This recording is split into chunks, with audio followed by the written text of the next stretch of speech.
இது கதை இல்லை. இதை படித்து முடித்ததும் ஒரு நிமிஷம் கண்ணை மூடிண்டு யோசிச்சு பாருங்கோ. தானத்தோட பலன் என்னன்னு முழுசாக புரிஞ்சு போயிடும். ஒரு அடியாரோட குடும்பம் காசிக்கு போய் அங்கேயே தங்கிடுறா. கால ஓட்டத்தில் அந்த குடும்ப தலைவி இறந்துடுறா. அப்பா தன்னோட ஒரே பெண்ணை செல்லமாக வளர்த்ததோட அந்த பெண்ணுக்கு நிறைய தர்ம சாஸ்திரங்களை சொல்லி கொடுத்து வளர்த்தார். இவளுக்கு ஒரு கல்யாணம் பண்ணிட்டா நிம்மதியாக இருக்கலாமேன்னு கடைசியில் அப்பா யோசிக்க ஆரம்பித்தார். ஆனால் மகளோ பிடிவாதமாக, அப்பா நான் ஈசன் சேவைக்கே என்னை அர்ப்பணிக்க போகிறேன், எனக்கு கல்யாணம்லாம் வேண்டான்னு உறுதியாக சொல்லிட்டா. அக்கம் பக்கம் இருக்கிறவாள்லாம், அம்மா நீ ஒரு பொண்ணு, தனியாக வாழ முடியாது, கடைசி காலத்தில் உனக்கு ஒரு துணை வேணும், உனக்குன்னு ஒரு குடும்பம் இருக்கணும், அதனால் கல்யாணம் பண்ணிட்டு தான் ஆகணும்னு எத்தனையோ சொல்லி பார்த்துட்டா. காசி விஸ்வநாதர் மேலே ஆணை, என்னை யாரும் தொந்தரவு பண்ணாதேங்கோன்னு அந்த பொண்ணு சொல்லிட்டா.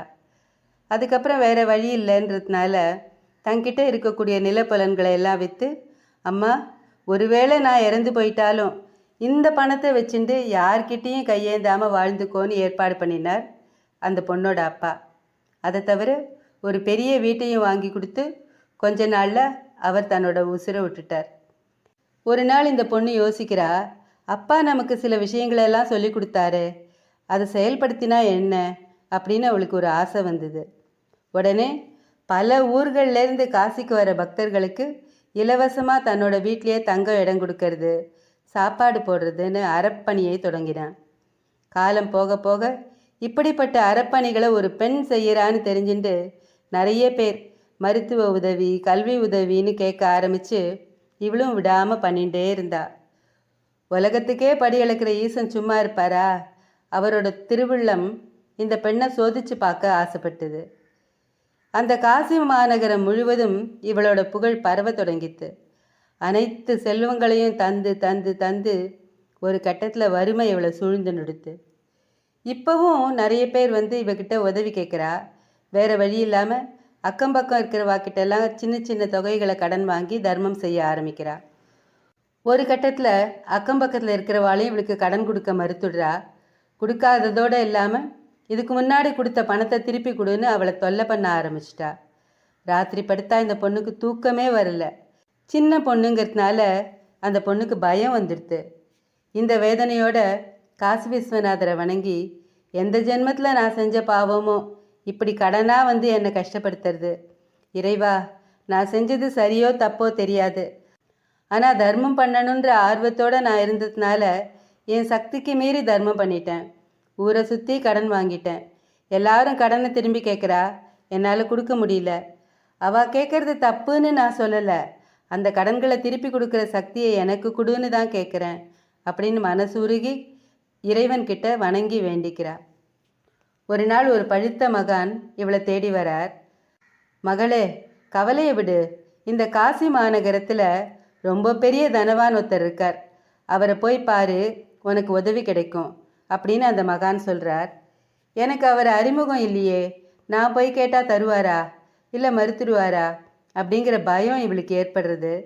இருந்தாலும் துறவியே சொல்லியிருக்கார் அப்படிங்கிறதுனால அன்னைக்கு சாயங்காலம் அந்த செல்வந்தரோட வீட்டுக்கு போகிறா. அந்த செல்வந்தர் இந்த பெண்ணை பற்றி கேள்விப்பட்டிருக்கார், ஆனால் நேரில் பார்த்ததில்லை. இருந்தாலும் இந்த பெண் ரொம்ப பெரிய ஞான நிலையில் இருக்கிறவன்னு கேள்விப்பட்டதுனால அவளை உள்ளே வர சொல்லி உட்கார வைக்கிறார். அவரை சுற்றி ஊர் பெரியவாள்லாம் நிறைய பேர் இருந்தா. அந்த நிலையில், பெண்ணே உனக்கு என்ன வேணும், எதுக்காக என்னை பார்க்க வந்திருக்கேன்னு அந்த செல்வந்தர் கேட்குறார். இவ தயங்கி தயங்கி தனக்கு ஏற்பட்டுள்ள கடன் மற்ற பிரச்சனைகளை பற்றி சொல்லி, 5 லட்சம் கடன் ஆயிடுத்து, எல்லார்கிட்டையும் கடன் வாங்கினதுனால எல்லாரும் ரொம்ப கஷ்டப்படுத்துகிறா, அதனால் தயவு செஞ்சு நீங்கள் எனக்கு ஒரு 5 லட்சம் ரூபாய் கொடுத்தா காசி விஸ்வநாதர் சாட்சியாக எப்படியாவது சின்ன சின்ன வேலைகளை செஞ்சு உங்ககிட்ட பட்ட கடனை அடைச்சிடுவேன். நீங்கள் ரொம்ப பெரிய செல்வந்தர், ஒரு துறவி தான் என்னை இங்கே அனுப்பினார்னு தயங்கி தயங்கி சொல்கிறா. அந்த செல்வந்தர் யோசிக்கிறார், இவ ரொம்ப பெரிய புண்ணியவதின்னு தெரியறது, ஆனால் இப்போ இவகிட்ட எதுவுமே இல்லை, 5 லட்சம் கேட்குறா, சுற்றி ஊர் பெரியவாள்லாம் இருக்கா, தர முடியாதுன்னு சொன்னால் இவளோட மனசு வேதனைப்படும், நம்மளை பற்றியும் இந்த ஊரில் ஒரு தப்பான அபிப்பிராயம் வந்துடும் அப்படின்னு இந்த சூழ்நிலையை ரொம்ப புத்திசாலித்தனமாக செயலாக்குறார் அந்த செல்வந்தர். பெண்ணே நான் சொல்கிறத நீ தப்பாக நினச்சிக்க கூடாது, உங்கள் அப்பா உனக்காக நிறைய செல்வத்தை சேர்த்து வச்சுட்டு தான் போயிருந்தார். நீ அந்த செல்வத்தை எல்லாம் வச்சு நன்னா வாழ்ந்திருக்கலாம். ஆனால் அதை விட்டுட்டு அங்கங்கே ஏரிகளை அமைக்கிறது, நீர்த்தடங்களை அமைக்கிறது, கல்வி சாலைகளை கட்டுறது, இப்படி தர்ம காரியங்களை செஞ்ச. பாராட்டுறேன், நான் தப்பு சொல்லலை. ஆனாலும் உனக்குன்னு கொஞ்சம் பணத்தையாவது நீ சேர்த்து வச்சுருக்கணும் இல்லையா? சரி, உன்னோட பணத்தை தான் தான தர்மம் பண்ணினேன். ஆனால் எந்த தைரியத்தில் கடன் வாங்கி தர்மம் பண்ணினேன்? கடன் வாங்கிறதுக்கு முன்னாடி என்னை ஒரு வார்த்தை கேட்டியா? சரி, நீ செஞ்சதெல்லாம் நியாயம்னாலும் இப்படி தர்மம் செஞ்ச நீயே நடுவீதிக்கு வந்துட்ட. எப்படி உன்னால் என்கிட்ட வாங்கின பணத்தை திருப்பி கொடுக்க முடியும்? அடுத்ததா, நான் கடன் கொடுத்தா அதுக்கு ஈடாக ஏதாவது பொருள் வேணும். அதுக்கு உங்ககிட்ட ஏதாவது இருக்கா? உங்ககிட்ட எதுவுமே இல்லைன்னு சொல்கிற. எதை நம்பி நீ கேட்குற அந்த பெரிய தொகையை நான் கொடுக்க முடியும்? அடமானம் வைக்க உங்ககிட்ட என்ன இருக்குது அப்படின்னு செல்வந்தர் கேட்குறார். அந்த பெண் கடவுளை வேண்டின்ண்டே, ஐயா, நீங்கள் சொல்கிறது உண்மைதான். ஏதோ ஒரு ஆர்வத்தில் பண்ணிட்டேன். அடமானம் வைக்கிறதுக்கு என்கிட்ட எதுவுமே இல்லை. உங்ககிட்ட கோடி கோடியாக பணம் இருக்குதுன்னு ஊர் மக்கள் சொல்கிறா. அதில் ஒரு சிறு பகுதியை தான் கேட்குறேன். காசி விஸ்வநாதர் மேலே ஆணை, எப்படியாவது சிறுக சிறுக கடன் அடைச்சிடுறேன், உதவி செய்யுங்கோன்னு கேட்குறா. என்னை மன்னிச்சுடுமா, அடமானம் இல்லாமல் நான் எதையும் தர்றதுக்கு இல்லை அப்படின்னு செல்வந்தர் சொல்கிறார். அந்த பெண் ஒரு நிமிஷம் யோசிச்சுட்டு, ஐயா, உங்களுக்கே தெரியும், உங்கள் வாயாலே ஒத்துருக்கீங்க. நானும் என்னோட தந்தையும் அங்கங்கே நிறைய இடங்களில் அரசியல்கள் செஞ்சுருக்கோம்னு. உங்களோட மாளிகை முன்னாடி இருக்கக்கூடிய ஊர் பொதுக்குளம் கூட நான் கட்டினது தான். இந்த நீரை தினமும் ஆயிரக்கணக்கான மனிதர்கள் பயன்படுத்துகிறா. ஏன் விலங்குகளும் இந்த நீரை பருகிறது. இதெல்லாம் புண்ணியம்னு உங்களுக்கு தெரியும் இல்லையா? இருந்தாலும் எனக்கே உடன்பாடு இல்லைன்னாலும் நீங்கள் கேட்கறதுனால சொல்கிறேன். இந்த திருக்குளத்தில் நாளைக்கு கார்த்தால சூரிய உதயத்திலேருந்து யாரெல்லாம் தண்ணி குடிக்கிறாளோ, அதனால் எனக்கு வரக்கூடிய புண்ணிய பலன் அத்தனையையும் உங்ககிட்ட நான் அடமானம் வைக்கிறேன். 5 லட்சத்திற்கு உண்டான அசல், வட்டிக்கு சமமான புண்ணியம் எப்போ உங்ககிட்ட வந்து சேர்றதோ அப்போது அடியேன் உங்ககிட்ட பட்ட கடன் தீர்ந்ததாக வச்சுக்கலாமா? இல்லை அதையும் தாண்டி நான் ஏதாவது தரணும்னாலும் நான் தரேன் அப்படின்னு கேட்க, செல்வந்தர் சிரிச்சுண்டே, பெண்ணே, ஏதாவது ஒரு பொருளை தான் அடமானம் வைக்க முடியும், பாவ புண்ணியங்களை இல்லை. ஒரு பேச்சுக்கு நீ சொன்ன மாதிரி நீரை பருகிறதுனால ஏற்படுற புண்ணியம் என் கணக்குக்கு வரதா வச்சுட்டாலும் புண்ணியம் அரூபமானது, கண்ணுக்கு தெரியாதது. உன் கணக்கிலிருந்து புண்ணியம் என் கணக்கு வந்துடுத்துங்கிறத நான் எப்படி தெரிஞ்சுக்கிறது அப்படின்னு கேட்குறார்.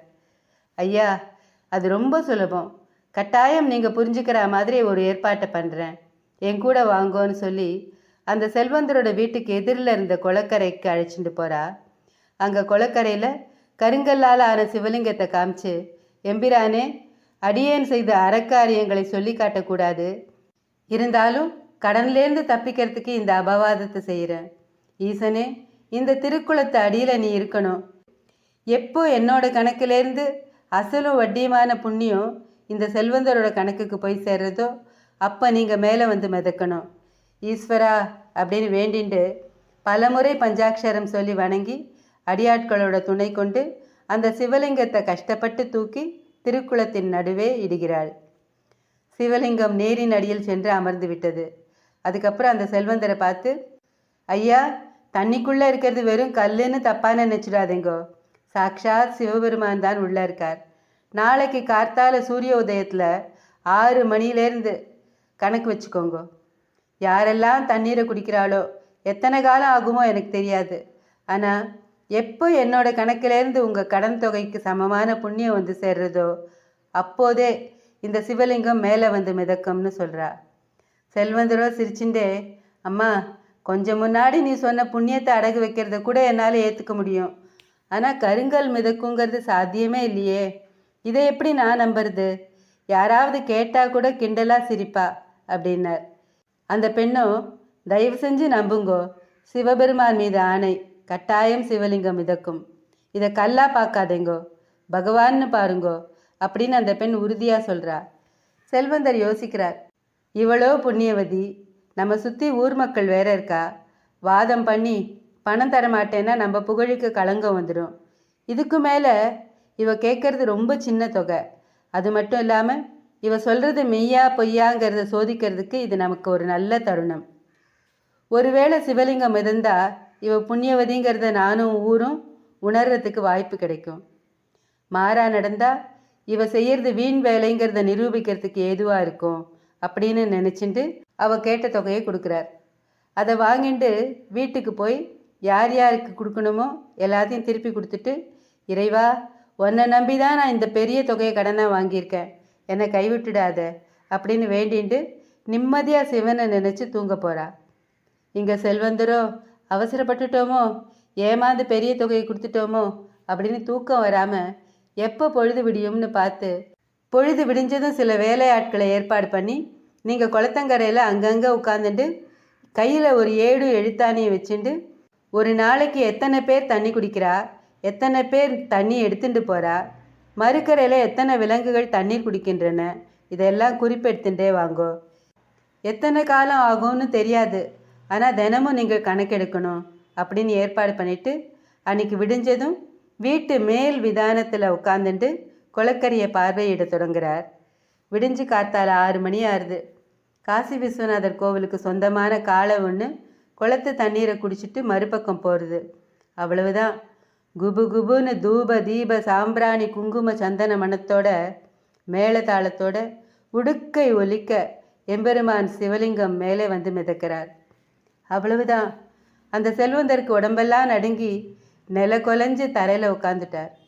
ஒரே ஒரு மாடு தண்ணி குடித்த புண்ணியமே 5 லட்சத்துக்கு சமம்னா, அந்த புண்ணியவதி செஞ்ச அறப்பணிகளுக்கு முன்னால் என்னோட பணம் அத்தனையும் வீண் அப்படிங்கிறத புரிஞ்சுட்டு, என் கண்களை திறந்து விட்டாய் மகளே, இத்தனை காலம் செல்வம்தான் நிலையானதுன்னு நினச்சிட்டு இருந்தேன், அப்படி இல்லைங்கிறத பரிபூர்ணமாக உணர்ந்துட்டேன். எம்பிரான் மிதக்கிறார், எல்லாரும் வந்து பாருங்கோ அப்படின்னு அவர் சொல்ல ஊரே திரண்டு போய் பார்த்தது.